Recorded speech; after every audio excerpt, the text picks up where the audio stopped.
Sylvia and me. Sylvia and Sylvia me. and me. Sylvia and Sylvia. me. Sylvia and me. Sylvia. It's really a coming of age story. That's like a middle-aged coming of age story. And that can happen for so many of us women as well. I'm 56 years old. I was blessed that I could stay home and raise my children that are 27, almost 26, and 19. And a couple of years ago, I started to go back to work part-time. And then I wrote my first book. I wrote my second book. And I'm having my own coming of age at 56. I'm also dealing with some health issues that I didn't expect to happen, but it's a challenge that, I'm stepping up to, and I'm finding inner strength, and I'm finding, the support and strength from my Mah Jongg friends and family and friends in general. And it's been so wonderful. But I find for me, women's strength is so important. It's like oxygen for me. Hi, I'm Sylvia Beckerman, host of the podcast series Sylvia and Me, conversations with extraordinary, inspiring women. Hi, I'm Fern Bernstein, the author and podcast host of Mah Jongg Mondays and Staunch, the Edies of Grey Gardens. Welcome to Sylvia and Me. Fern, I am so happy that you're here with me today. As you know, I found you through Instagram.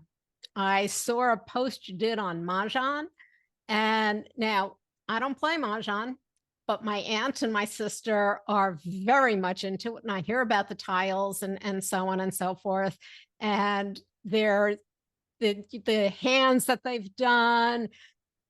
But what I hear so loudly is the fun part of it. And I don't mean playing Mahjong is not fun, but I'm talking about the camaraderie, the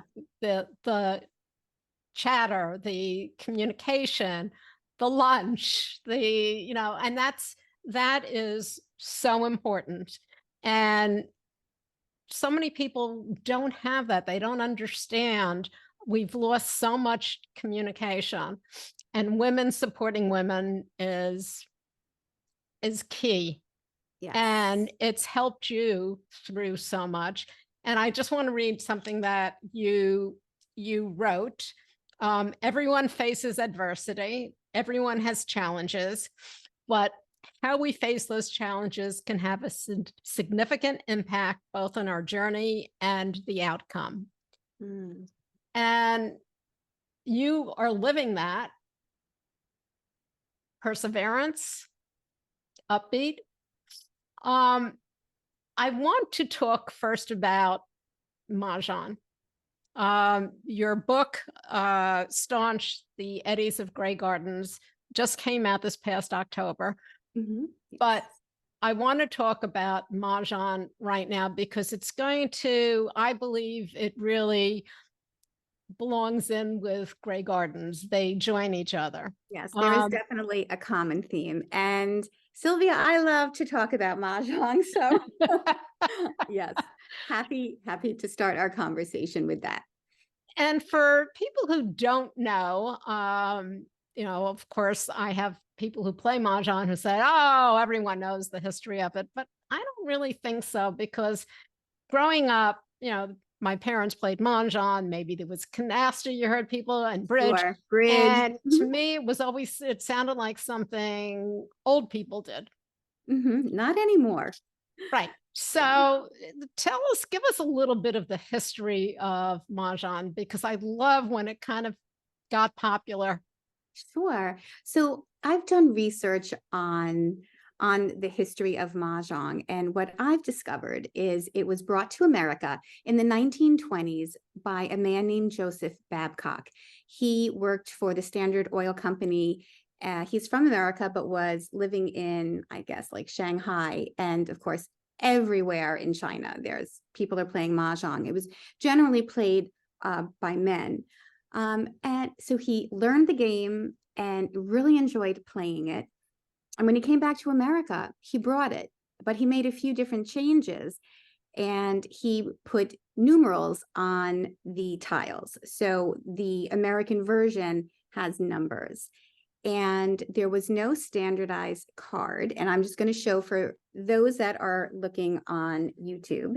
This is a Mahjong player's Bible. It's called the National Mahjong League card. And every year, this particular card comes out. And it has different hands, and there's different sections. I have my handy highlighters. I was playing 2-player Mahjong with my friend yesterday, and these highlighters are just such a wonderful tool for new players and when we're playing Siamese. So this is our Bible, and everyone has to learn, take lessons. And once you get used to the mechanics of the game, it's just so much fun. And through history, and it's been in America for, gosh, I guess 100 years or so now, it's gone through a little bit of an evolution. So this card came out in 1937. I apologize, my dog is chiming in the background, my Bernedoodle.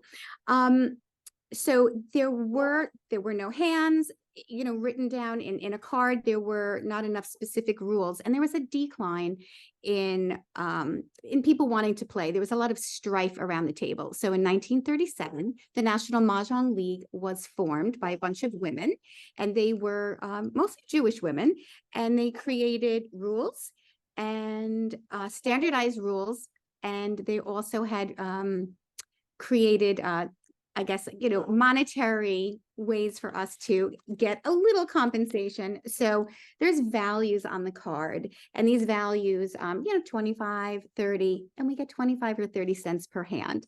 So it's kind of fun. And the National Mahjong League also made a lot of donations to different charities throughout the country. There was a little dip again in the interest, and then there was a resurgence in the 50s. So a lot of people that were living in the city were going out to Long Island and Connecticut, the tri-state area. And a lot of these women were Jewish, and they would go to their synagogues and would learn how to play Mahjong, and created a sense of connectivity in their new neighborhoods because they didn't really have, people that they knew yet. So Mahjong has really, for I think a very long time, been the glue that brings women together. And yes, it can bring men together as well. There's groups of men that play, but predominantly a majority of players of Mahjong are women, like probably 90 to 95% of American Mahjong.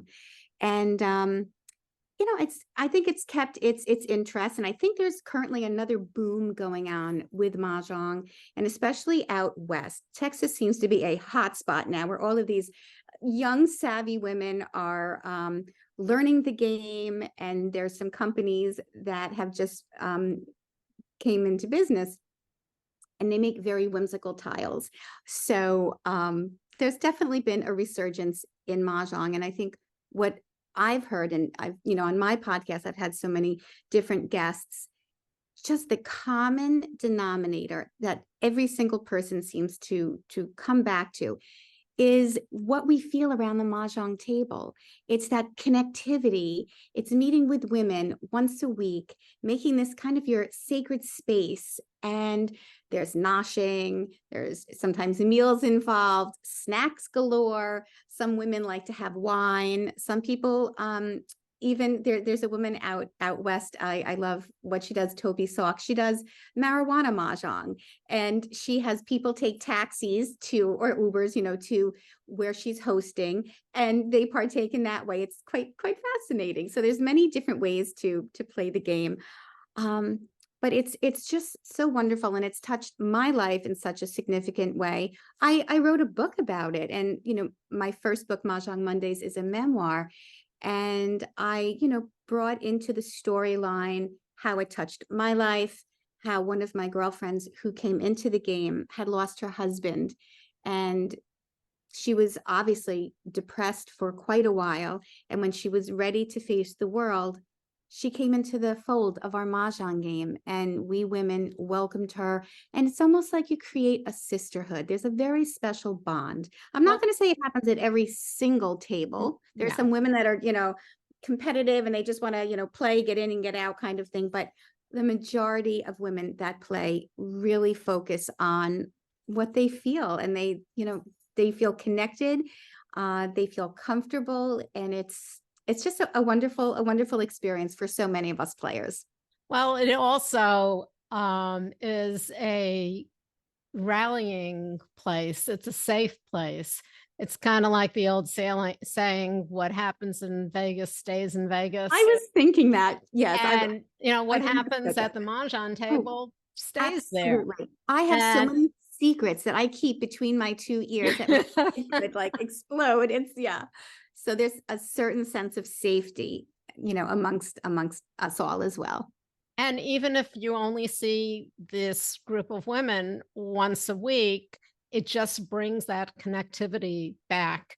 Yeah. So that, as you said, it got you through some tough times, some very tough times, and it got that other woman that you mentioned Yeah. through And all grief. of us there were 5 of us in our group, and every single one of us was dealing with an issue. I mean, this is life. We're all human. Number one, we're all flawed. We all have problems. We all had children, so that creates more problems. Health is an issue. One woman had dealt with cancer a few years ago, and thank God she did okay. And there's always issues with family members, with our children, with our husbands, with health. There's so much, and we just all kind of help each other around the table. There's a part of the game called the Charleston, and it's an exchange of tiles, a very specific way that we go around the table and pass these tiles. And I almost feel like when you pass the tiles around, you're sharing a piece of yourself, and as conversations are evolving around the table, that just sense of security is there, and it's just such a beautiful thing. And that takes me right into your new book, Staunch, the Edies of Grey Garden. And Staunch really describes these 2 women. The other reason why I'm bringing it up, other than the fact that, this is another passion of yours and you do a podcast on it, is for those who don't know, Grey Gardens, the story of the Edies. It's Big Edie and Little Edie, and Big Edie's maiden name was Bouvier, and her married name was Beale. And Bouvier, her brother, is the father of Jacqueline Kennedy Onassis and Lee Radziwill. And so it brings this family together, these 2 eccentric very women, women, who do not fall into what everyone wants them to do. And that, especially in today's world, we're getting stronger in not falling into what society has dictated. Oh, yes. We must do. So they were trailblazers. Right. Really were. And when I say eccentric, of course, there are stories about them living, hoarding cats and run down big mansion, because Big Edie, married into money. She had money, and her wanting to do what she wanted to do, which was be a singer. Yes. Turned her into almost a pauper. Yeah. So God. how did you even get connected? How did you find this passion for these 2? Yeah, it's interesting. So it was, I guess, the summer of 2020. So we all remember what was happening then. And I was at my summer house in Southold, and I was just working on the outline of a second book. And I was laying on the couch, just scrolling through HBO, and I come across this documentary called Grey Gardens. Now, I'm 56 years old. I summered on Long Island from when I was born up till I was 14. And I've lived on Long Island so many years. I've never heard of Grey Gardens. So I was intrigued by the picture. I said, okay, click. I pressed play. Down the rabbit hole I went. I I was actually left with so many questions after I saw the documentary. And I had to go onto Google, and I I learned about Big Edie and Little Edie, and then I saw the HBO version, which is a beautiful version that Michael Susky directed, and he had Drew Barrymore portraying Little Edie and Jessica Lange portraying Big Edie, and it was really beautifully done. And it's a little easier to watch, and they filled in some of the holes, the gaps with their interpretation of the story. Then I watched some other shows that were connected. The Edies of Grey Gardens was done, and I don't remember how many years ago, but it was footage not used in Grey Gardens that was left over, and that was put together by Albert Maisels. And then back in, I think, 2017, that summer came out, and that's almost the prequel to Grey Gardens. So Lee Radziwill, who's the sister of Jackie O, like you had mentioned, wanted to do a documentary. She hired the Maisels brothers. They went out to the Hamptons, and she wanted to do a documentary about growing up with her sister, the beauty of East Hampton. And on her list of people she wanted to interview was her aunt and cousin. So when they went to do some filming over there, what was happening at the time at Grey Gardens was very tumultuous. They were, almost evicted from the house. So Big Edie and Little Edie had asked for help from Jackie and Lee, and they were able to work with the town of East Hampton and worked with contractors, and were able to rectify the different violations. There was a slew of violations. They had intermittent electricity, running water, the floorboards were coming up. There were piles of cat food and human food cans that were 4 to 5 feet high in the kitchen, in the living room. They had 30 plus cats. It was intense. And this was documented in that summer. And it only came out, I guess, after Lee Radziwill had died. She decided to shelve her film. She did not want it to go through in production. And I interviewed 2 of the editors of Grey Gardens. And in my podcast, they talk a little bit, about that scenario. So it was a really hard situation. But what I loved so much, and what I focused on as a theme in my book, was the strength of women, individually and collectively. Because I think Big Edie individually was really such an independent, strong-willed woman. She came from a family with a lot of money. Her father was a top lawyer in New York until he lost his hearing in one ear, and he couldn't be a lawyer anymore. And so he became a financier. And she was born with a silver spoon in her mouth, but she was given voice lessons and piano lessons since she was a little girl. And she developed that craft until she was 20. And she probably wanted to be a professional opera singer. She really did have an operatic voice. But let me interrupt for 1 second, do. because we're talking about the 20s. We're talking about a family of great wealth, Yes. who back in the day, that's what women were supposed to do. You gave them etiquette lessons, you gave them vocal lessons, because any movie you see from that time, whether it be Downton Abbey or anything else, Bridgerton, women somehow always For had culture. a phenomenal voice and sang, but they were only supposed to sing For their their family. family, Exactly. and that's it, which is not what Big Edie wanted. not at all. So she did get married. She married a man 14 years older than her that was a lawyer. He actually worked with her father when he was still a lawyer. And, slowly after, 10-ish years, the marriage started to really disintegrate. And her love for wanting to sing was always there. And it was part of the problem. And eventually she did get divorced, and she was left Grey Gardens. She didn't get alimony. She did get a little child support for the children, but she was able to keep Grey Gardens. And it became, I think, too big a house for her.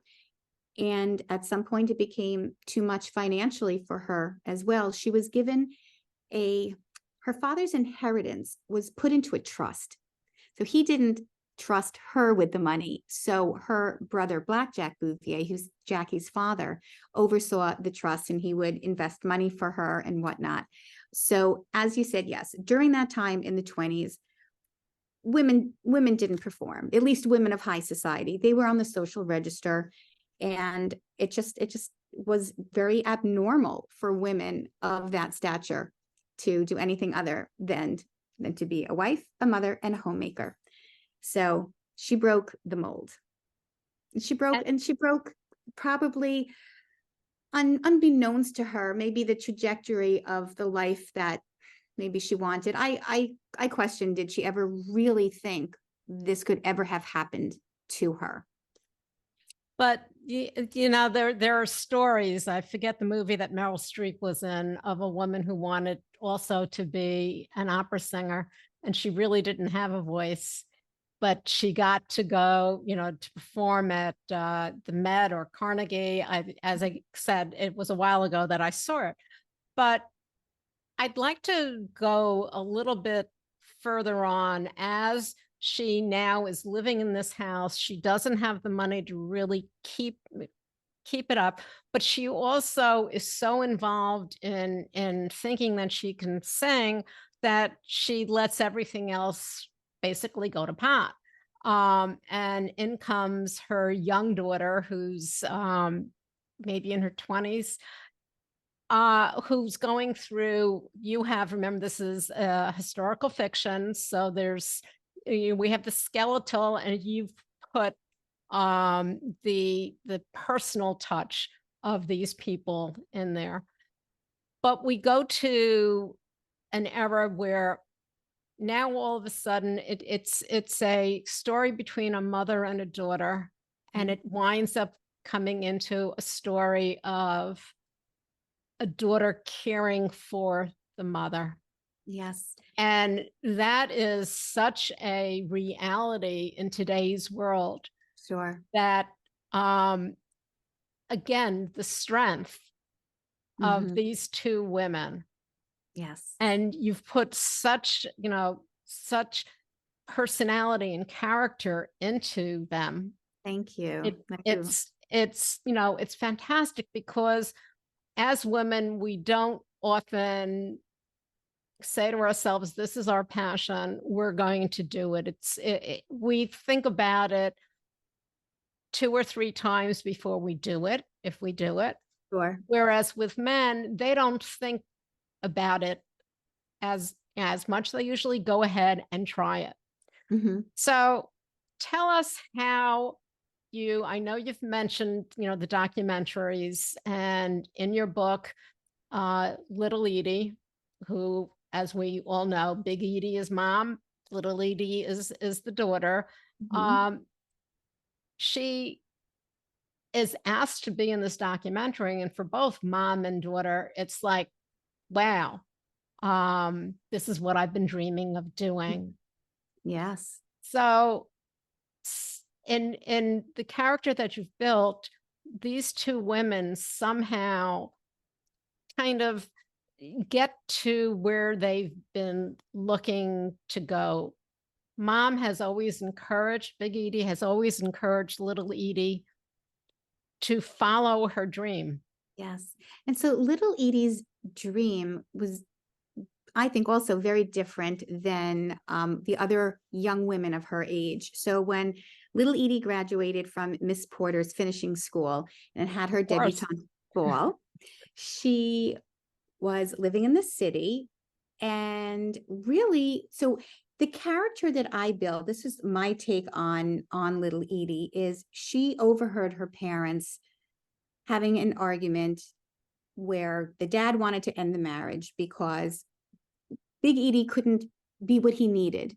And he wanted a woman that was home and that would be raising the children and taking care of the house. And she was very, very bohemian from what I read in research. And he was very, very conservative. So Little Edie overhears this conversation in my book. and decides right then and there, wow. So my dream is to become a performer, and I can't get married because look what's happening to my mom. She wanted to sing, and dad gets mad every time she wants to try to sing somewhere, and grandpa gets so upset with her. So I'm not going to get married. I want to be a star. So for many years after she graduated from Miss Porter's, she was in the city going on auditions and trying to get her big break. Nothing really worked out for her. And there's a block of time, Sylvia, where we don't know what happened. About 18 years. She's living in the city. There's no documentation. We don't know what's happening. I'm assuming she's going on auditions and trying to become discovered. She does do some modeling. But something happens in the book that I created, and she's 34 years old, and she comes back to Grey Gardens, and she's very broken.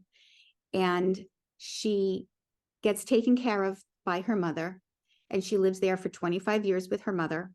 And then the tables turn because her mother's getting older and, is in her upper 70s.